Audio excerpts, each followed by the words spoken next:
Hello, hi. I just received a gift from my ma'am.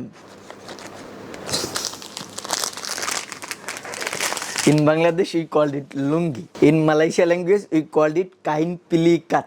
ইতিপূর্বে আমি আরো একটা গিফট পেয়েছিলাম, এটা আমার ফ্রেন্ডের কাছ থেকে। ফ্রেন্ড যখন এটা হচ্ছে জায়নামাজ উমরা করতে গিয়েছিল, সৌদি আরব থেকে নিয়ে এসেছিল। এটা আমি এখন একটু পরবো। আমার কাছে আর একটা কিছুটা হলুদ রঙের একটা পাঞ্জাবি আছে, এটা আমি কিনেছিলাম মাঝে মাঝে একটু হিমু ভাব ধরার জন্য আর কি। এটা পরবো। টুপিটা আমার যদি ভুল না হয় এটা হচ্ছে 8 কিংবা 10 সালের দিকে কেনা। এটা আমার কাজিনের টুপি ছিল। টুপিটা আমার খুবই ভালো লাগছিল, পরবর্তীতে আমি কাজিনের কাছ থেকে নিয়ে নিই। মালয়েশিয়াতে এটা আমার প্রথম গিফট কোনো ম্যামের কাছ থেকে। আমাদের দেশেও লুঙ্গি আছে, বাট মালয়েশিয়ার লুঙ্গিটা অনেকটা প্লাস্টিকের মতো, আর আমাদের দেশে যেটা সেটা অনেকটা সফট। যখন আমাকে গিফট দিচ্ছিল তখন বলছিল যে তুমি নামাজে এটা পড়তে পারো আর কি। That's all.